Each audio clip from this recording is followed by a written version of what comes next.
जो गृहस्थ में है और पुत्रहीन है उसका जीवन व्यर्थ है।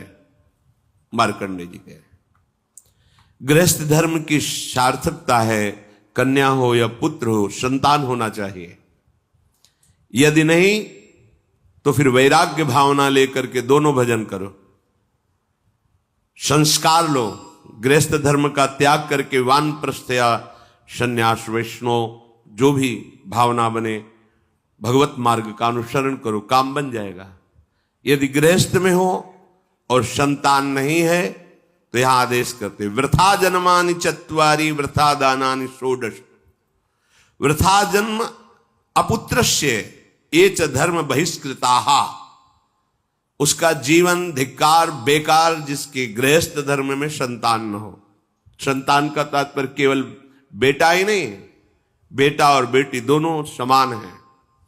ये जो निकृष्ट भाव बैठा हुआ है, बेटी हुई उदास हो गए, लड़का हुआ थाली बजाओ घंटा बजाओ, जिससे बहुत बड़ा, बिल्कुल ठीक नहीं है। ये बेटा होता किससे है? बेटी से ही होता है। तुम किससे हुए हो? किसी मां से हुए हो। वो क्या थी? किसी की बेटी ही थी। कैसी मूर्खता छा गई है, गर्भस्थ बेटी की कोई परवाह न करके उसको, ये क्या है?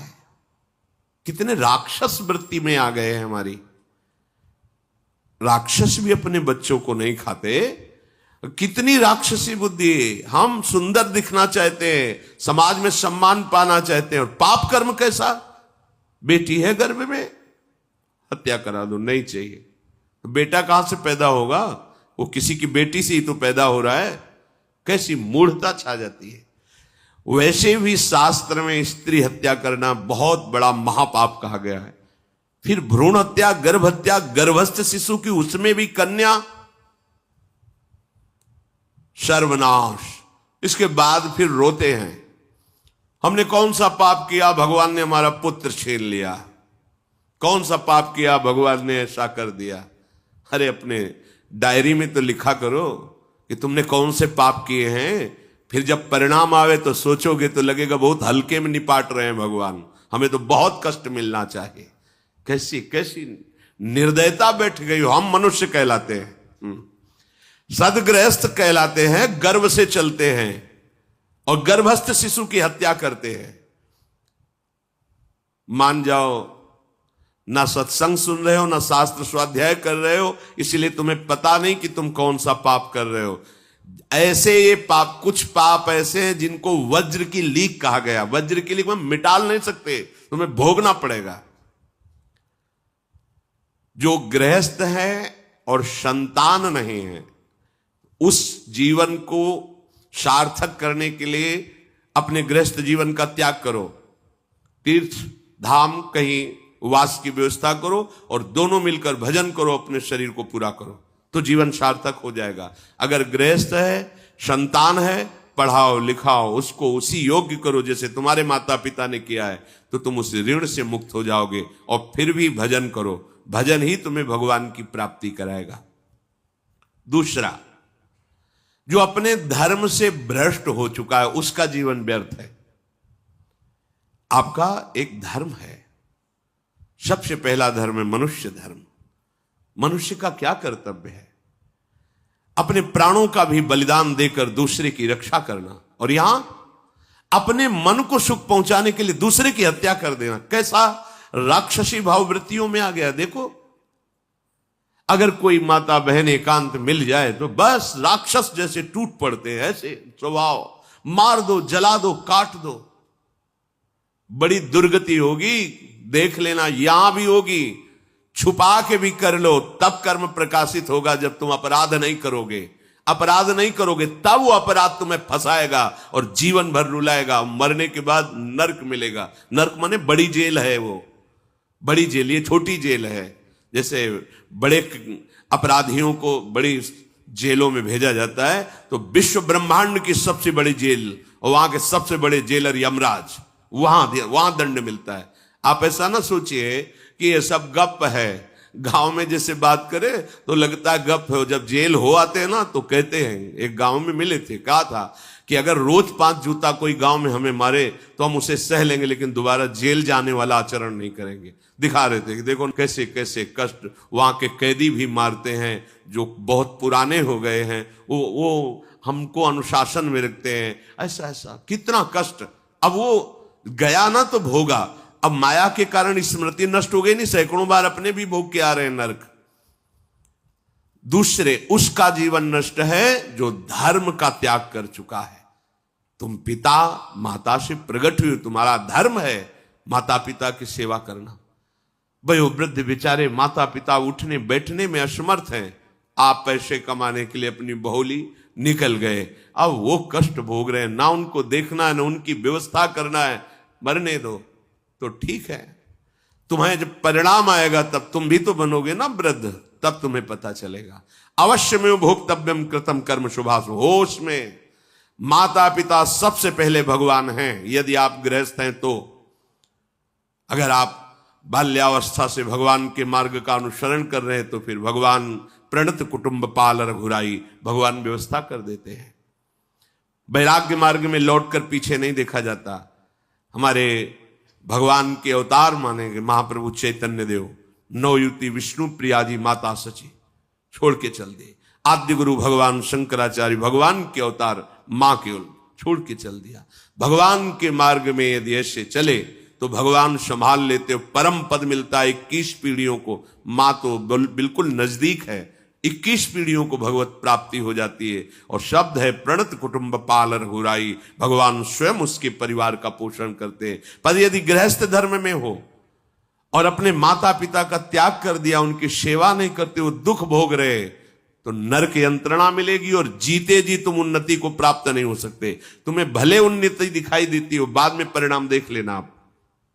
तीसरा, जो दूसरों के भोजन छीनने की चेष्टा में रहता है, कैसे इसका धन अपहरण कर लें, कैसी जमीन अपहरण कर लें, कैसे इसकी अव्यवस्था पैदा कर दें इसके जीवन में, जो केवल अपने ही सुख को देखता है उसकी दुर्गति होती है। तीसरा, उसका जीवन व्यर्थ है।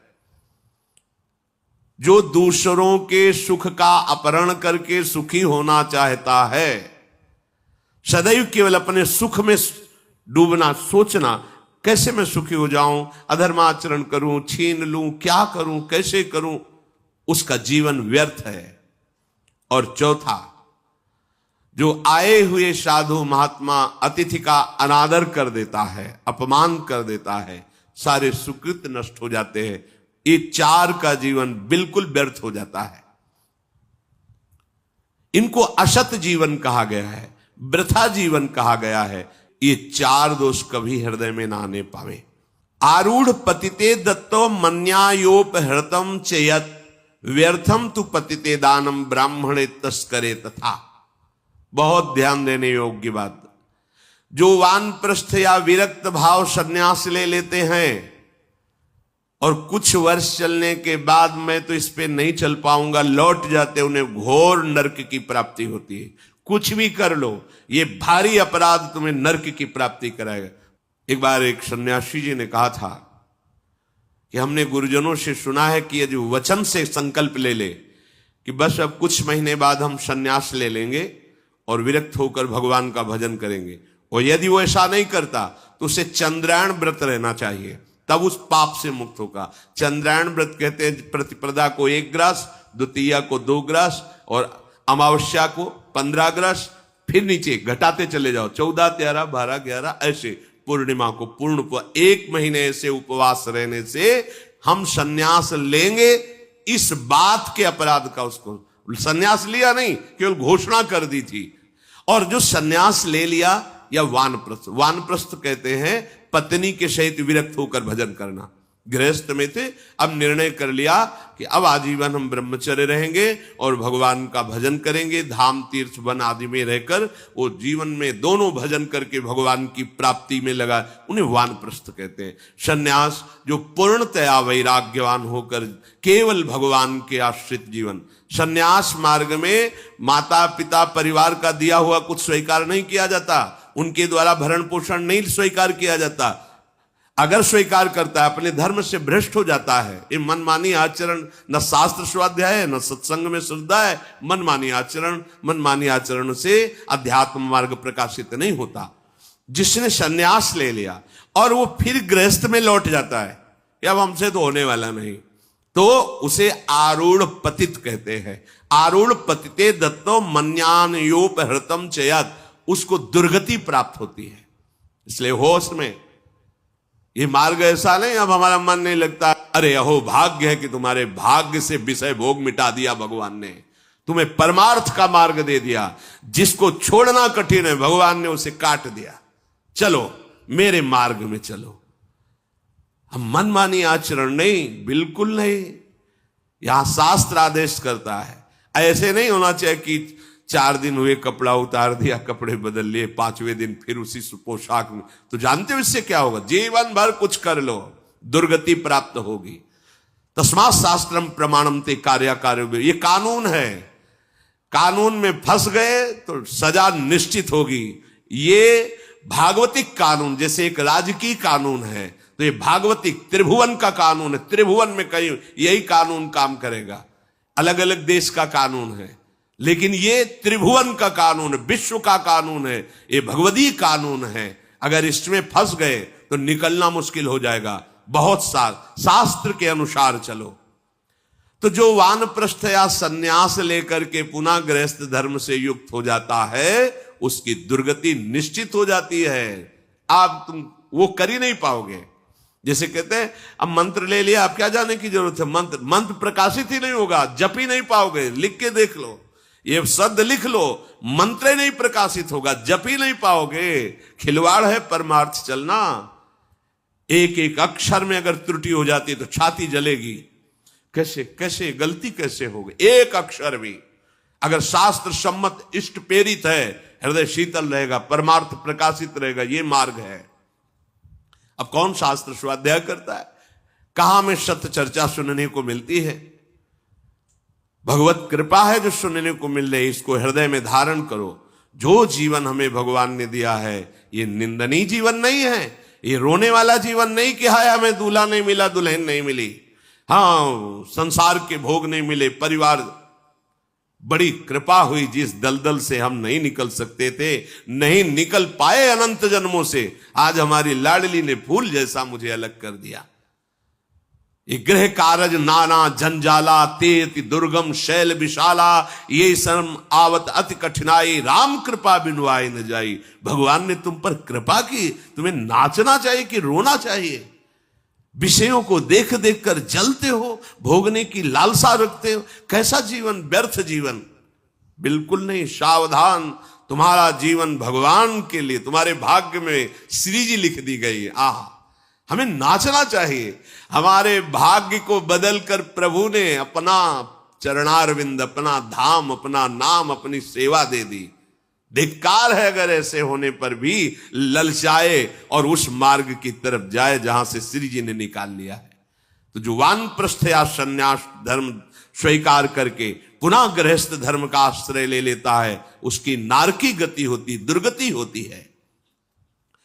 और जो पापाचरण करके, अन्याय से, अधर्म से छीन झपट करके धन और सोचता है उसमें कुछ दान कर देंगे। जैसे किसी ने प्रश्न किया था ब्लैक और व्हाइट, कि अब हम तो ब्लैक और व्हाइट का मतलब काला और सफेद समझते हैं, तो काला धन का मतलब होता होगा अधर्माचरण या जो राजकीय विभाग से पास ना हो, उसे ही काला धन कहते होंगे। तो काला धन काला ही रहता है, कोई व्हाइट नहीं कर सकता उसे।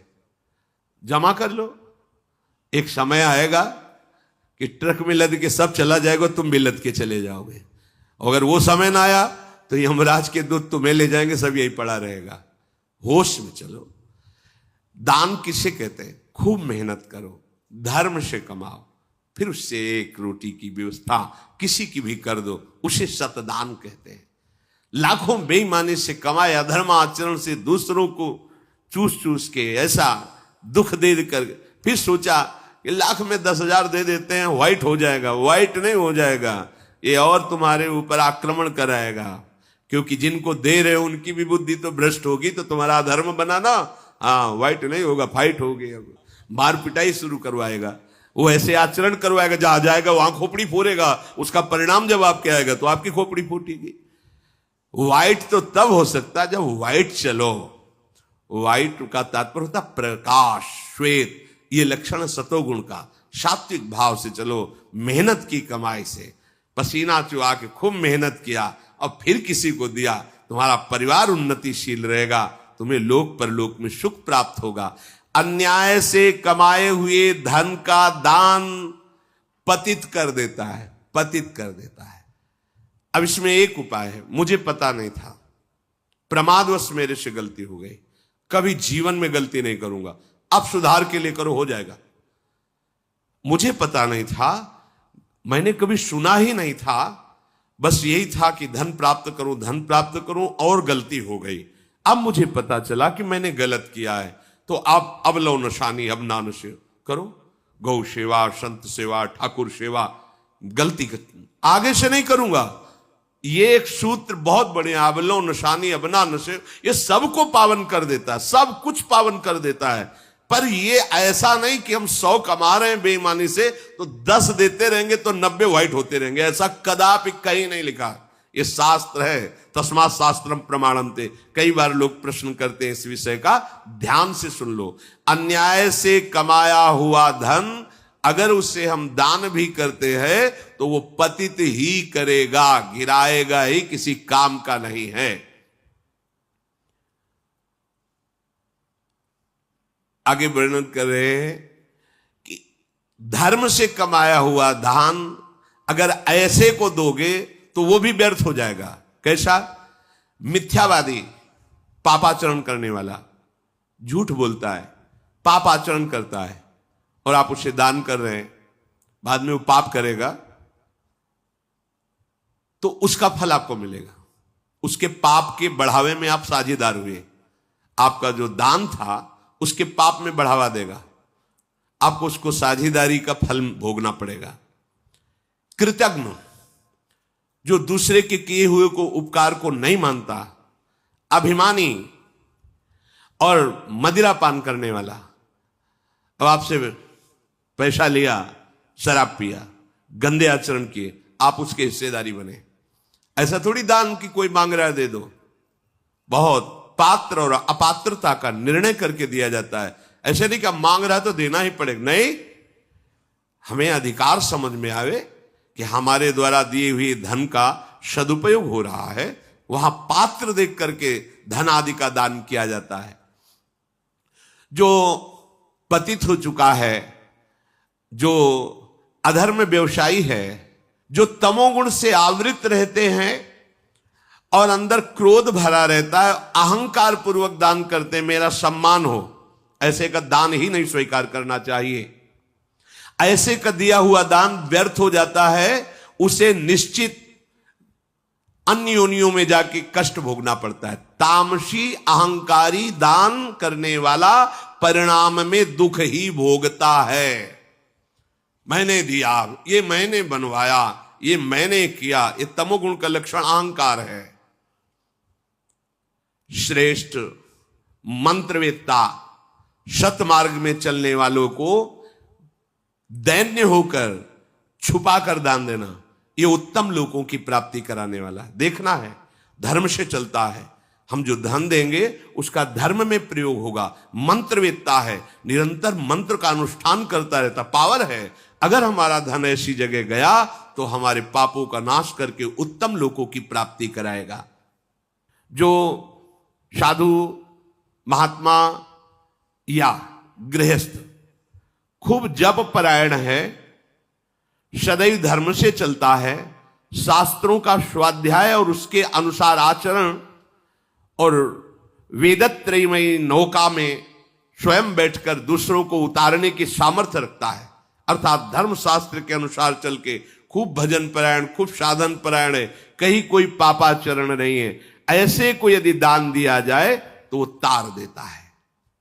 ये दान उसको जितने भी अपराध उन सब से तार देता है। पर दान देने का अधिकार पात्र को देखकर, ऐसा नहीं कि किसी को भी कहीं भी, हाँ हम केवल यश सुनने के लिए, वाहवाही सुनने, वो सब व्यर्थ चला जाता है। हे युधिष्ठिर, जो साधुओं को संतुष्ट करता है उस पर सारे देवता अपने आप संतुष्ट रहते हैं। साधुओं के वचन ही आशीर्वाद हैं, वही लोक परलोक का सुधार कर देते हैं। बस उनको उनके वचनों के अनुसार अपना जीवन बना के देखो, अपने आप लाभ मिल जाएगा। संतों को संतुष्ट करने से, संतुष्टता संतों को बाह्य पदार्थों से उतनी नहीं होती जितनी अपनी आज्ञा पालन करने से। आज्ञा पे चल रहे हो, हृदय शीतल हो गया, लोक परलोक सब सुधर गया तुम्हारा। इह परलोक सकल सुख पावत, मेरी शोभैया कृष्ण गुण संचु। संपूर्ण शास्त्रों का ज्ञाता हो, संपूर्ण धर्म के रहस्य को जानता हो और स्वयं अपने उद्धार करने में समर्थ हो, ऐसे को दान दिया जाए तो शक्तिशाली होता है, तो वो दान तुम्हारा उद्धार कर देगा, तुम्हारा कल्याण कर देगा। यदि साधु को भोजन कराया जाए तो साक्षात भगवान और अग्निदेव संतुष्ट हो जाते हैं। वे उतना यज्ञ या होम से संतुष्ट नहीं होते जितना साधु वैष्णव के मुख से भगवान संतुष्ट होते हैं। चंदन पुष्प चढ़ाने से उतना संतुष्ट नहीं होते जितना साधुओं की सेवा से संतुष्ट होते हैं। इसलिए तुम सभी उपायों से उन अतिथि साधुओं का सेवा करने का प्रयास करो। जो आए हुए संत वैष्णव अतिथि के चरण धोने के लिए जल अर्पित करता है, उनके पैर, उनके चरण धोता है। जहां वो वास करते हैं उजाले के लिए दीपक की व्यवस्था करता है, उनके उदर पोषण के लिए अन्न की व्यवस्था करता है या वास की व्यवस्था करता है, उसे कभी यमराज देख भी नहीं सकते। वो निश्चित भगवत कृपा को प्राप्त होता है। जो भगवान के श्री विग्रह की सेवा करता है, उनमें पुष्प अर्पित करता है, बाद में चढ़ाए हुए पुष्पों को उतारता है, साधु वैष्णवों को पवाता है, उनकी जूठन साफ करता है, चंदन माला पुष्प आदि से उनकी सेवा करता है, उनके चरण स्पर्श करता है, तो करोड़ों गौदान से भी अधिक महत्व रखता है ऐसा